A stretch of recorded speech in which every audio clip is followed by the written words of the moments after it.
All right, folks. I'm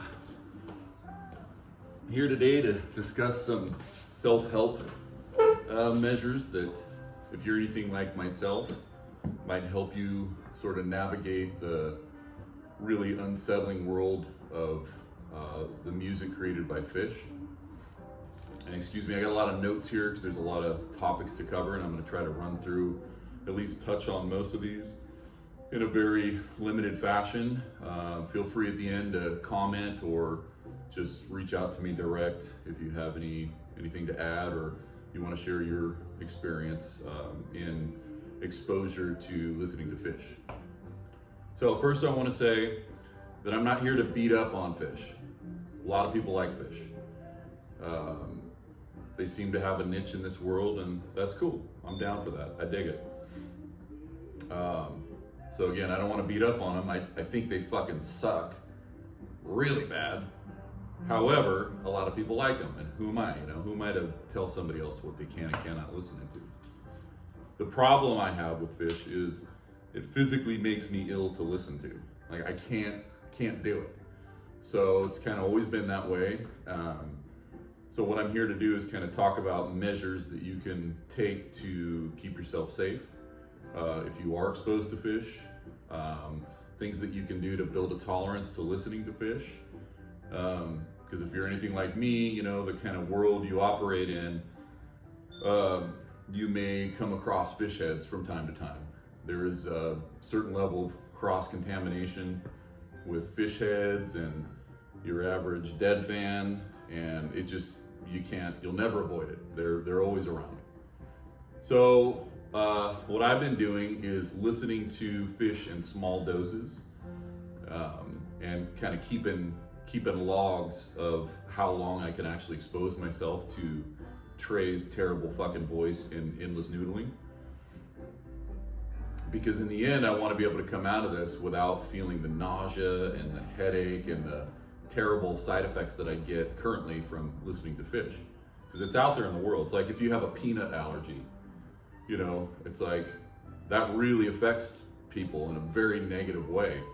Not that you should expose yourself to peanuts necessarily, because you may never overcome it, but there are certain allergies out there, like the fish allergy that I have, that if you treat it carefully and you expose yourself in small doses, you may build a tolerance.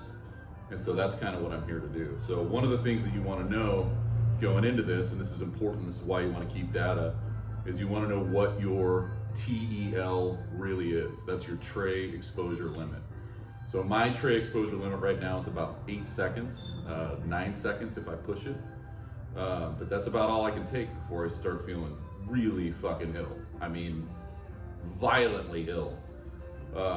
I've never really pushed past that, but I'm working toward it. When I started this log about 6 months ago, I started out at 2 seconds. 2 seconds of Trey would make me go into this terrible, nauseating spell that it was unthinkable.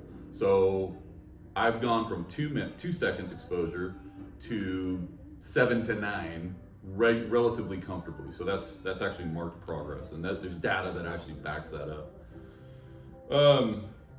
So keep that data, know your TEL, and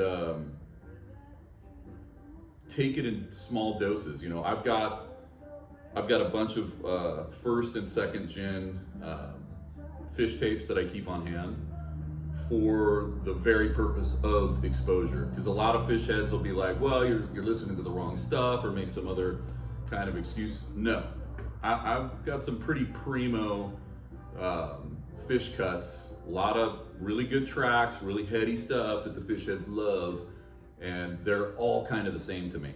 So I keep those around, number one, for science, so that I can actually have some material to use, and number two, to keep them out of circulation entirely.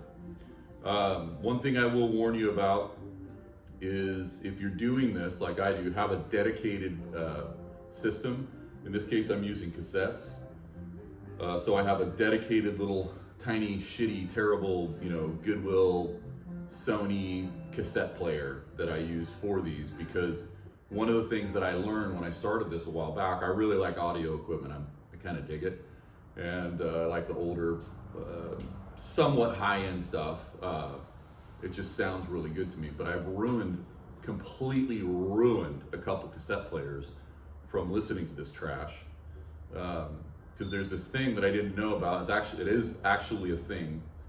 It's called ghost audio imaging, GAI. And what that is if you listen to a tape on a component, and it can happen with all kinds of different devices, CD players, or even LPs, or vinyl.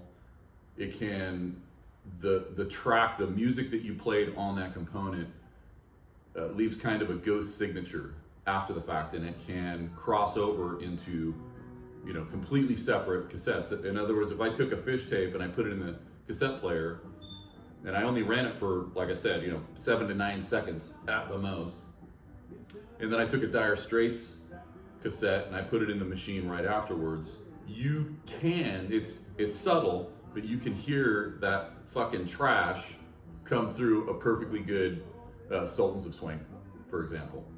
And that's causing exposure you don't even know. But you'll be sitting there jamming to some Sultans, and then all of a sudden, you get a little fit of nausea come over you, and so that's a fucking real thing. So when doing this, I can't stress that enough. Don't use your good components. Like, have a dedicated component to listen to this fucking trash. So that covers that. Digital imaging. Okay, what track to listen to? We touched on that a little bit. What do you want to listen to? Lots of Phish heads will give you all kinds of examples of stuff to play. I've tried it all. I've tried, some, what is it? Split Open and Melt. That was it. Split Open and Melt 1989. Everybody talks about it. That's such a good one. I've tried that, and it's fucking trash. Exposure when you're under the influence, does that help? In my experience, no. I've actually been exposed probably under the influence of just about everything, and it doesn't really seem to matter. There was one time, it actually probably makes it worse. There was one time where, I don't remember this, but I was told we were at a wedding at the Queen Mary in the Long Beach Harbor, and I was on tranquilizers. I don't remember anything. And apparently they played Bounce Around the Room, and I actually bounced around the room. I was actually dancing to it, and apparently I had a great time. I don't remember. I was violently ill the next day, but yeah, that probably has something to do with it. I don't really know. So another thing is, like, it's one thing to do this exposure therapy in a controlled environment like I do here, but it's a whole nother thing when you're out there in the world, and again, you're hanging out in groups that kind of, like I said, cross-pollinate. So there's always Phish heads out there, amongst the groups that I prefer to be around. And the one thing that you can do if you're at a festival, or some other event that's going on, and let's say it's a camping event, you want to make sure that before you set up camp that you're really careful in where you go, because you can be exposed at any time if you're around the wrong people. So what I like to do is I'll roll through the campground or whatever, and I will pick a spot. You're looking for subtle cues, little Phish, the real common, easily identifiable Phish signatures. That's all. We all know what that is. That's easy to spot. So clearly stay away from that. I'm talking about the really subtle little, a steely with some Phish freaking shit inside of it, like it's a hybrid mashup kind of deal. If you're like me, you see the steely, it's comforting, it's inviting, you're like, yeah, that's a good spot to be. But you really gotta be careful and look for the cues. If you hear people go, "Doo!" like Homer Simpson, or hear the Simpsons theme song or something just randomly, like, stay away. So there's some obvious stuff that you should do and precautionary measures you should take, but you can't guarantee safety completely in any facet of this life. But what you can do is, once you find a spot that you feel is pretty comfortable, like you feel safe, the people around you are safe, no real obvious threat of fish coming out and playing over some loudspeaker that, I mean, just, you really got to feel comfortable. Like that's not gonna happen. But try to be near a body of water or on the edge of, you know, some heavily vegetated area, in case something like that does happen and you're exposed. Back in the day, I was in a lot better shape. I could get away. I could actually, if I heard it come on, I could run in any direction and I can get away and I would be fine. But nowadays I just get winded real easy. So what I find is, if you're near a body of water, you can just jump under the fucking water, just drown it out pretty easily. Or same thing if you're near like a heavily vegetated area, you can just go into the fucking bushes and you can, you know, the audible effects, the audio effects, once it hits that vegetation, diminishes drastically versus an open area. So you can kind of hide behind trees and buy yourself some time and not have to run as far as you would, you know, otherwise in an open area. So just little life hack there. Let's see what else. Okay, so yeah, I think in closing, you get the point. Not trying to bash on fish. They're great for some people. They fucking suck to me really bad.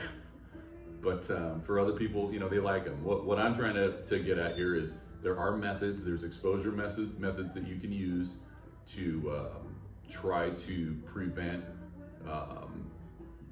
sickening feelings if you're exposed out there in the future. And my goal is to ultimately be able to sit through, you know, maybe 5 minutes. As I get older, I'll be able to run less distance, and, you know, maybe my escape plans that even now that are kind of diminished,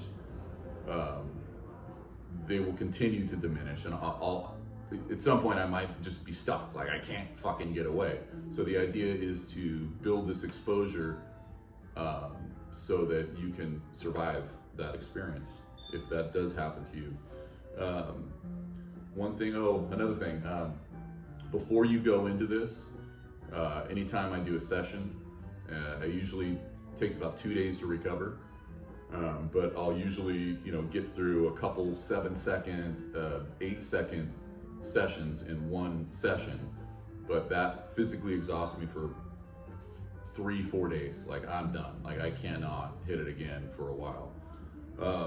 So before you go into that, I use, you know, KO peptide or some other sort of like digestive anti-nausea medication, antacid, acetaminophen, ibuprofen.